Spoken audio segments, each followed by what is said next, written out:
আল্লাহ রাব্বুল আলামিন বলেন, ইয়া আদামা খুযু জিনাতাকুম ইনদা কুল্লি মাসজিদিন ওয়া কুলু ওয়াশরাবু ওয়া লা তুসরিফু ইন্নাহু লা ইউহিব্বুল মুসরিফিন।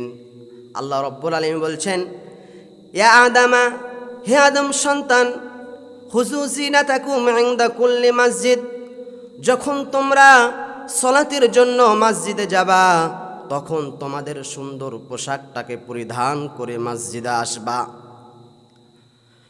যখন তোমরা সলাতের জন্য মসজিদে আসবা তখন তোমরা তোমাদের সুন্দর পোশাকটাকে পরিধান করে মসজিদে আসবা। খাও এবং পান করো, অপব্যয় করো না, কেননা আল্লাহ রব্বুল আলামিন অপব্যয়কারীদেরকে ভালোবাসবেন না। সম্মানিত প্রিয় হাজিরিন, আল্লাহ রব্বুল আলামিন অত্র আয়াতে 3টা গুণের কথা উল্লেখ করে বললেন বান্দার উদ্দেশ্যে। 1 নাম্বার হচ্ছে, যখন আমি মসজিদে যাব, সলাতের জন্য যখন মসজিদে আসব, তখন আপনার সুন্দর পোশাকটাকে পরিধান করে মসজিদে আসতে হবে। 1 নাম্বার হচ্ছে, আল্লাহ রব্বুল আলামিন আপনাকে আমাকে মসজিদে আসার জন্য সুন্দর পোশাকটাকে পরিধান করে আসতে বলেছেন। কিন্তু আজকে আমাদের সমাজে অনেক মুসল্লি রয়েছে, তাদের সুন্দর পোশাকটাকে পরিধান করে মসজিদে আসে না, ছিঁড়া পাটা ময়লাযুক্ত পোশাকটাকে পরিধান করে মসজিদে আসে। যখন কারো অন্যের বাড়িতে যায়, দাওয়াত বাড়িতে যায়, বন্ধু বান্ধবের সাথে দেখা করতে যায়, তখন তাদের সুন্দর পোশাকটাকে পরিধান করে তাদের সাথে দেখা করে। এইটা করা যাবে না, কেননা আল্লাহ রব্বুল আলামিন আপনার উদ্দেশ্যে, আমার উদ্দেশ্যে, বান্দার উদ্দেশ্যে বলে দিলেন, হে বান্দা, হে আদম সন্তানেরা, যখন তোমরা সলাতের জন্য মসজিদে যাবা তখন তোমাদের সুন্দর পোশাকটাকে পরিধান করে মসজিদে আসবা। তারপর আল্লাহ রব্বুল আলামিন বলেন, খাও এবং পান করো।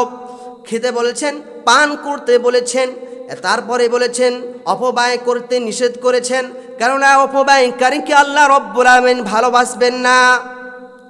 আপনার যতটুক প্রয়োজন, আপনার খাদ্যের যতটুক প্রয়োজন, আপনাকে ততটুক খেতে হবে, পান করতে হবে, অপব্যয় করা যাবে না, কেননা অপব্যয়কারীকে আল্লাহ রব্বুল আলামিন ভালোবাসবেন না।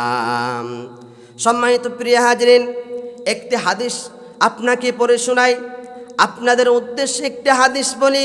হাদিসটি বর্ণনা করেন আবু সালামা রাদিয়াল্লাহু তাআলা আনহু বলেন, আবু সালামা রাদিয়াল্লাহু তাআলা আনহু বলেন, আমি একজন ছোট্ট বালক হিসাবে আল্লাহ রাসূলুল্লাহ সাল্লাল্লাহু আলাইহি ওয়াসাল্লামের কাছে ছিলাম। আল্লাহ রাসূলুল্লাহ সাল্লাল্লাহু আলাইহি ওয়াসাল্লামের কাছে আমি ছিলাম। এমন তো অবস্থায় রাসূল সাল্লাল্লাহু আলাইহি ওয়াসাল্লামের কাছে আমি খাবার খাচ্ছিলাম। আমার খাবার হাত দিয়ে খাবার খাচ্ছিলাম, তখন খাবারের পাত্রের আমার হাত চতুর্দিকে যাচ্ছিল। তখন আল্লাহ রাসূল বললেন, হে আবু সালামা, হে ছোট্ট বালক, তুমি বিসমিল্লাহ বলে খাও, নিজের ডান হাত দিয়ে খাও এবং নিজের সম্মুখ হতে খাও। সম্মানিত হাজিরিন, রাসূলুল্লাহ সাল্লাল্লাহু আলাইহি ওয়াসাল্লাম এই হাদিসে কি বললেন? বিসমিল্লাহ বলে খাদ্য খেতে বললেন এবং নিজের ডান হাতে খেতে বললেন এবং নিজের সম্মুখ হাতে খেতে বললেন। তাহলে আমাদেরকে খাদ্য খাওয়ার শুরুতে বিসমিল্লাহ বলতে হবে, নিজের ডান হাত দিয়ে খেতে হবে, নিজের সম্মুখ হতে খেতে হবে।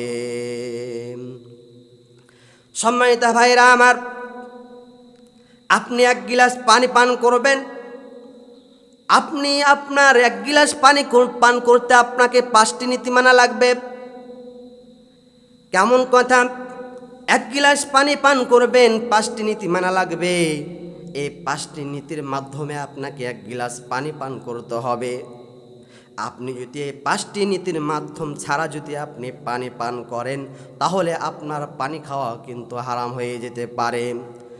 সম্মানিত ভাইরা আমার, 1 গিলাস পানি পান করবেন 5টা নীতির মাধ্যমে। 1 নাম্বার হচ্ছে, যখন আপনি পানির গিলাস ডান হাতে নেবেন তখন আপনাকে 1 নাম্বার হচ্ছে পানির গিলাস আপনাকে ডান হাতে ধরতে হবে। 2 নাম্বার হচ্ছে পানি খাওয়ার শুরুতে বিসমিল্লাহ বলতে হবে। 3 নাম্বার হচ্ছে পানি বসে পান করতে হবে। 4 নাম্বার হচ্ছে 3 নিঃশ্বাসে আপনাকে পানি পান করতে হবে, শ্বাস ভিতরে ফেলা যাবে না। 5 নাম্বার হচ্ছে পানি খাওয়ার শেষে আলহামদুলিল্লাহ বলতে হবে। এই হলো 5টি নীতি। 1 গিলাস পানি পান করবেন, আপনাকে 5টা নীতি মানা লাগবে। আল্লাহ রব্বুল আলামিন আমাদেরকে যে বক্তব্যগুলো যে কথাগুলো বললাম, আপনাকে আমাকে আমল করার তৌফিক দান করুন। আমিন।